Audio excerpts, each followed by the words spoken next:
रूपा आइकनोलॉजी। कर्म का बंधन अवश्य निर्मित होता है, किंतु कार्य का बंधन निर्मित नहीं होता। पार्थ,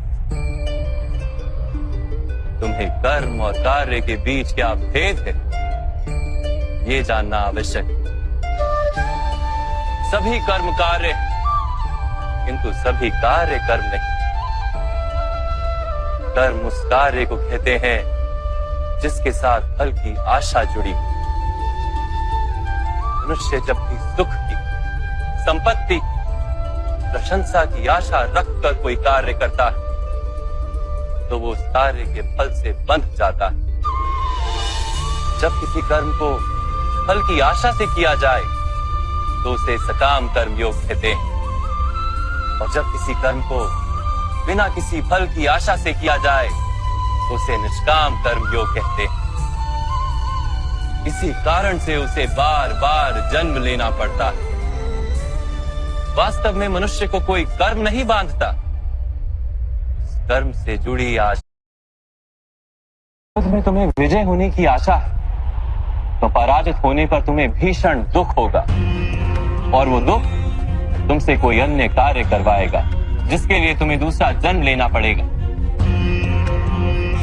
और यदि तुम विजयी हुए तो तुम्हारा अहंकार बढ़ेगा, और वो अहंकार तुम्हें विश्व विजय के लिए प्रेरित करेगा, तुमसे हत्याएं करवाएगा और उसका पाप तुम्हें बांधेगा। विचार करो, यदि तुम्हें इस युद्ध में ना विजय का मोह और ना पराजय का भय, तो इस युद्ध के अंत में तुम्हें सुख प्राप्त होगा या दुख प्राप्त होगा? ना सुख माधव, ना ही दुख। अर्थात तुम्हारा सुख, दुख, हताशा, निराशा, अहंकार युद्ध के कारण नहीं है।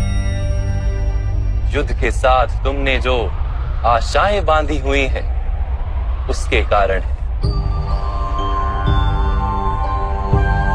क्या ये सत्य नहीं है पार्थ?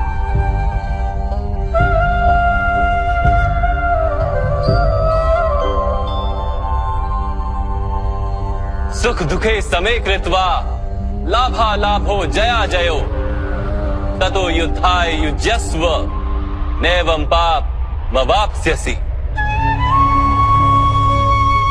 अर्थात सुख दुख को समान मानकर लाभ हानि जय पराजय का विचार किए बिना यदि तुम युद्ध करोगे कौन्तेय, तो तुम पाप के भागी नहीं बनोगे।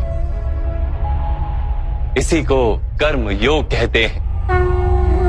जो सांख्य का ज्ञान प्राप्त कर लेता है वो ये जान लेता है कि वो शरीर नहीं, केवल एक आत्मा है। शरीर के भोग और अनुभव तो केवल मृत्यु तक है, अर्थात वास्तविक नहीं, केवल माया है। उसके लिए कर्मयोगी बनना सरल